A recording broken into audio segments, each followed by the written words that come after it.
Welcome to The Sober Gay, a podcast about being sober in the LGBT community and beyond. I'm your host, Dillan Gay, and yes, that is my real last name.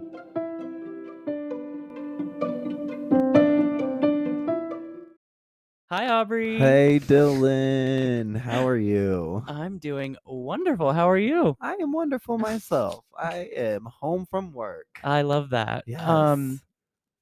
We need to catch up. Yes, we do. I wanted to talk about something that I haven't talked about on the show yet. That was a huge event that happened to me that I'm okay. Everything's okay. Yes. My car got stolen. I know. I can't believe it. I can't believe it. I know. I went into Walmart and I was there for maybe 30 minutes tops. I got there at like 1 o'clock. I walked out and I was like, oh, I know I parked here. And it was just one of those moments where I was like, okay, I know I parked here. I noticed that garbage can was right there. I noticed that puddle was right there. And I was just like, my car's gone. And it was, it's never happened to me before. And my car was locked and everything. It's just, so before anyone says, you should have locked your car, I was like, no, it was locked. There was no keys inside of it. They, whatever. They did everything they could to get inside the car. They did what they had to do. Yeah, they broke my door handle. But anyway, I got the car back. It was full of drugs. And got the car back like 5 days later. I think the Glendale police got it.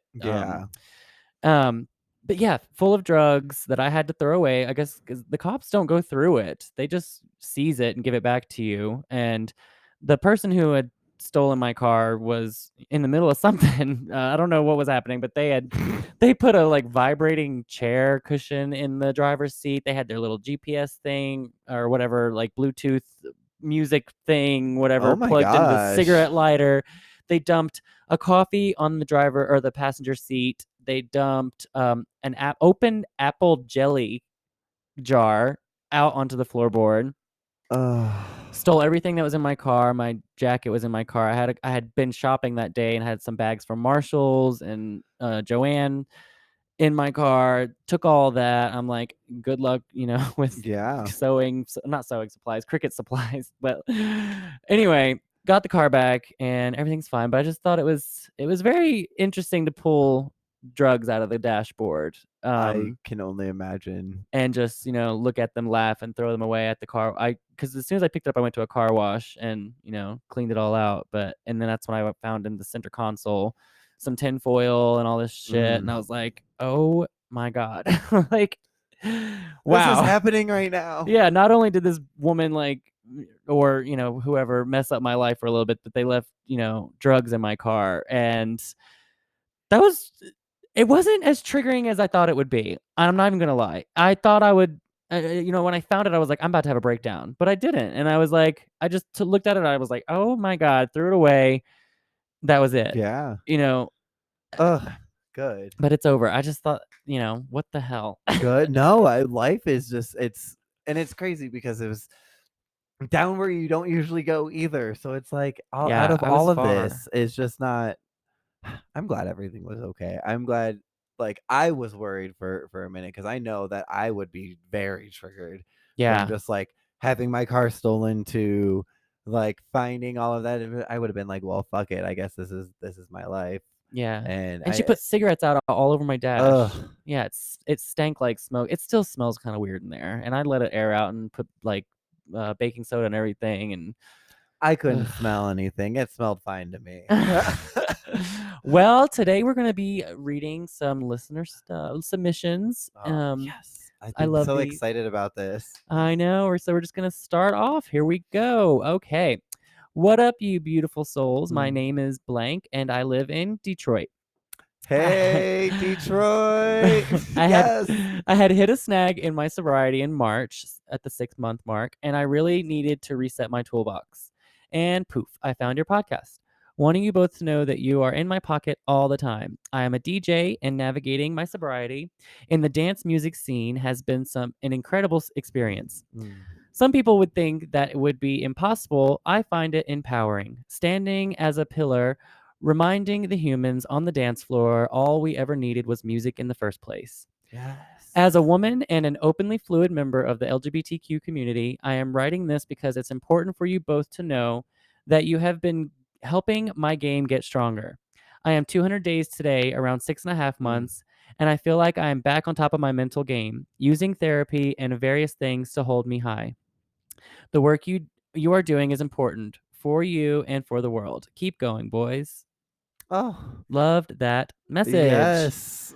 And Oh, to be a DJ, like that's kind of like what we do. We're servers. yeah. We're not. I don't mean that's what we do, but like we're always around Yeah. alcohol. So Yeah. to be a DJ, boss. And first off, I mean, like, just it is great to have like a sober DJ out there because we do look up to a lot of people. I mean, you think of like Avicii and some of these like bigger artists that have Mhm. died from drug use, Yeah. and those are the people that we see, and we do need people that are out there that are sober DJs to represent us as well. I think that's such a great, thing for us. So thank you for Yes. that. Thank you. We like, love the representation. We do, Honestly. and go Detroit.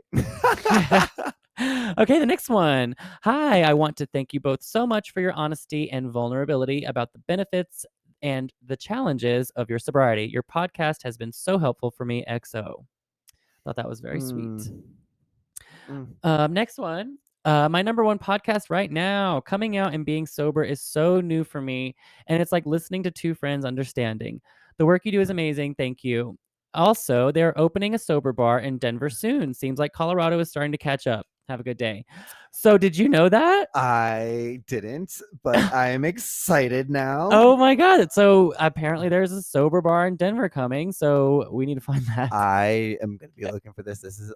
So my work sells in a spirit. So like I love to like I think that's great to just be able Yeah. to go and like be at a place like that. So I'm excited. Let's find it out. Let's go Yeah, I'm like review sponsored by them. the sober gay. Like, Yeah, let's excuse do me. Hello. Can we let's hook park? up. Okay, the next one. Dropping a line to tell you I am really enjoying the podcast. I'm a queer gal living in Oakland, California, Mm. and it is so nice to listen to other queer folks. Y'all stay fierce. We Ooh. will stay Yes, we fierce. will. We got you. Also, I love California. It's beautiful. Love listening. This is the next message. Loved listening to you guys on the Seltzer Squad podcast. Looking forward to listening to Oh. y'all. I love that. And actually, on the last episode, I was wearing my Seltzer Squad shirt. Yes, you were. And yes, Seltzer Squad is great. It was so much fun to do that. That was like such a great Yeah, experience Kate and Jess for are freaking they're beautiful amazing. human beings. So amazing. Yeah, They they're really changing the are. world. Yeah. Okay, the next one that we have. Hey y'all, I just discovered this podcast this week and have been binging it. Thank you guys so much for Mm. making this podcast. You boys are like the most raw, honest thing. I'm getting sober again now I'm getting sober again now after taking a few rough months off. So the pod has really helped as I schlepp around town delivering packages, going through those first shaky detox days. Cheers. Hey, hey, keep it going, Yeah, keep it going. You got this, and let this program be your program, and I'm glad that we're able to be a part of this and be able to help you. So Yeah, thank you. we're just as obsessed with you. Yes. Okay, the next one was an email. Hello, boys. I just wanted to drop a line to tell y'all that I have been listening to the podcast all day today. It is the 10th anniversary of my mom's death, and it's always a tough day. And now that I'm sober, I have to feel all the feelings. You know what I mean. Yes. Anyway, I am 376 Mm. days sober today. I also quit drinking during the pandemic, and I am so glad I did. Love the podcast, and thanks for being my pals today. Aloha. Oh. Thought that was very, very sweet. But yeah, what you said, listener, about having to feel all the feelings. I mean, we just kind of talked about that in our last episode Yeah. about imposter syndrome and just now we have to feel everything again We and have to be our true selves. mhm, We can't hide. we have to feel it and own it. And you're a very strong listener. So thank you for that. And aloha to you too. Okay, the next one. Hey, my name is blank. I'm 26 years old and from Spamtown, USA, aka Austin, Minnesota. I am an avid Seltzer Squad listener. After hearing you two on their podcast, I immediately binged all of your episodes. I love your podcast. You guys are so warm, friendly, and funny. I feel like I'm listening to two old friends. Mm. My town is on the smaller side, and not much going on here except for the 10 bars we have. Being sober here is very lonely and incredibly boring. You have to create your own fun, which isn't easy. It's nice to hear that I'm not alone in some of the issues I've had you guys have had as well. I'm currently working with a couple other women to start a smart recovery group for Austin, and I'm so incredibly nervous. I feel like you can put yourselves out there on your podcast that I can do this too. I just wanted to let you know that your efforts are much appreciated. I'm only back at a month sober, so podcasts like yours are huge for me. I listen all day long at work, and now we'll have something to look forward to every Friday. Mm. Thank you so much for what you do. Keep it up, listener. You're I doing good, especially honestly, the Smart Recovery Group. please, honestly, go and do that. It's just such a like good service for like not only you but for other people as well. And I mean, you got this. Like you said, I didn't know I could do this, and Dylan was the one who approached me to do this, Yeah, and I especially was super nervous. especially if there's nothing in your town, in your small town. You said Austin, Minnesota. Like in Denver, it's a drinking town here. No one's known for being sober.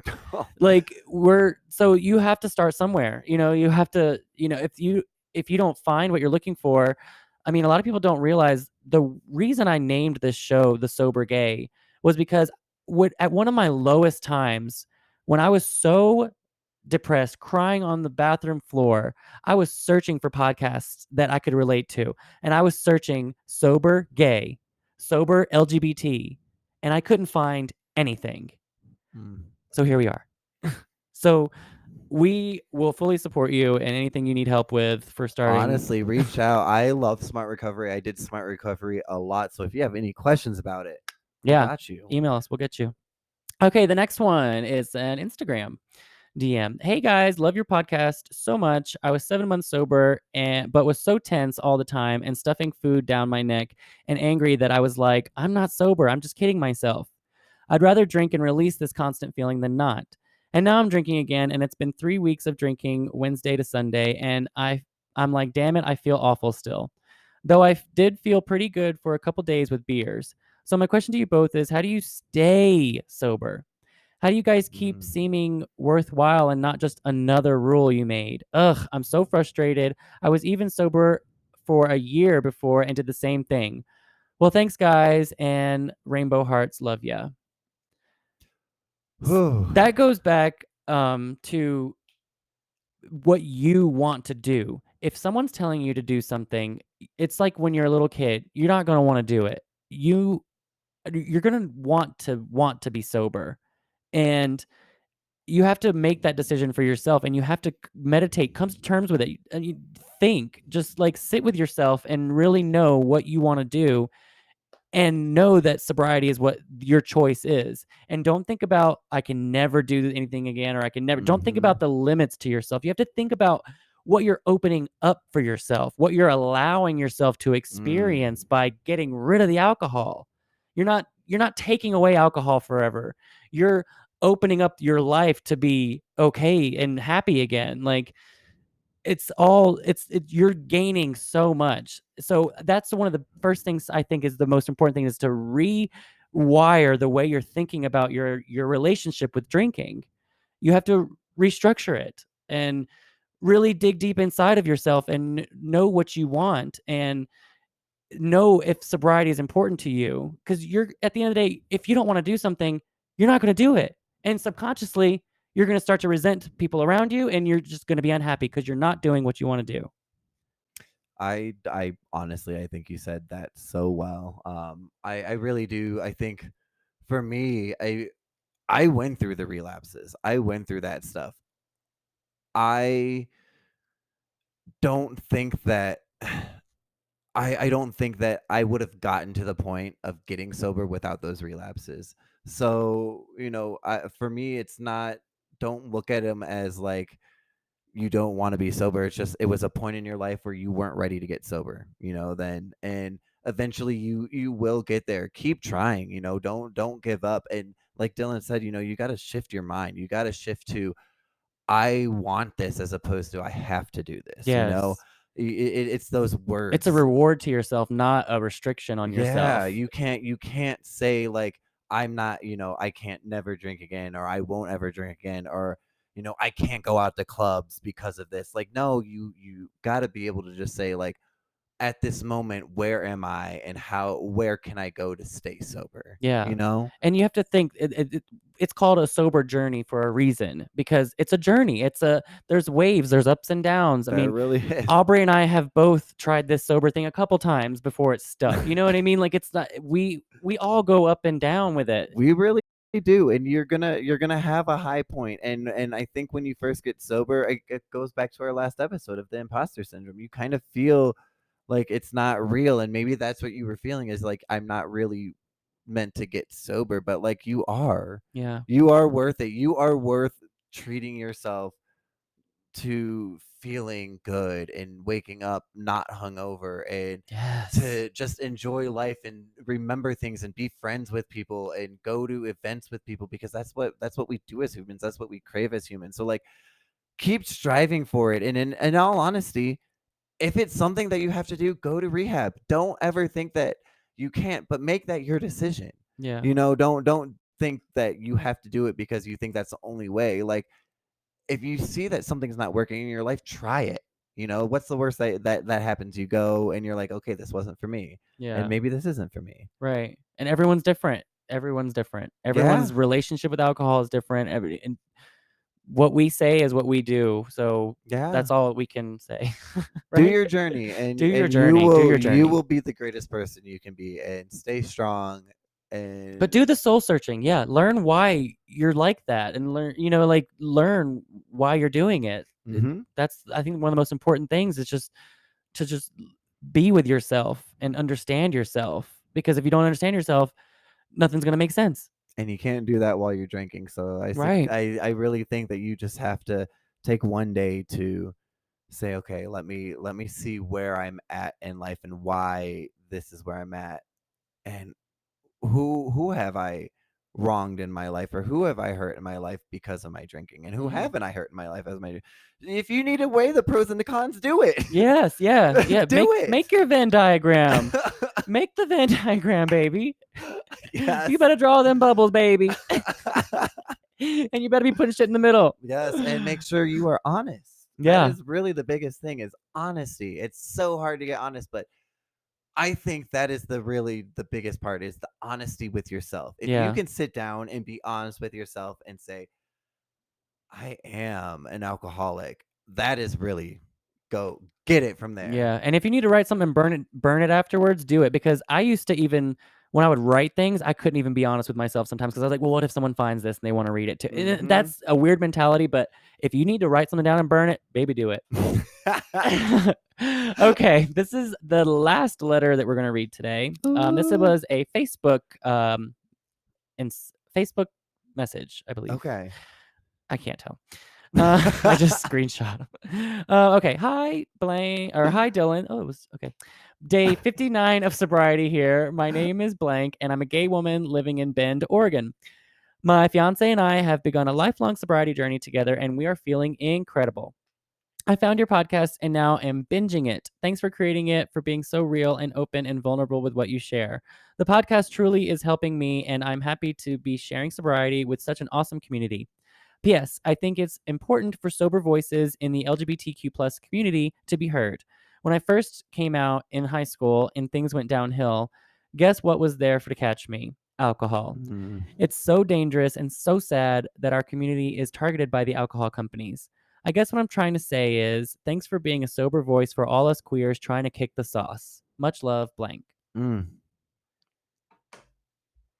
Yes. Well, we are It's trying. we really are, and I mean, in all honesty, thank you for that. And it's alcohol is such a targeted industry towards LGBTQ people, because we are so. I mean, like, there's just so much we go through, Yeah, we're all dealing with trauma, plus we want to have fun. It's just, there's a lot of factors that play into why us, queer people are the way we are, why we, why things went the way they did, Yeah. so heal your drinking, then heal your trauma, heal yourself. Yeah. I mean, Every but that is why we're here, is because we do need that safe space for us, like, Yeah, because of that, because we are such targets towards this disease, right. I we really do need it. And, I mean, we've responded to all these messages, or I've responded to all these messages, privately.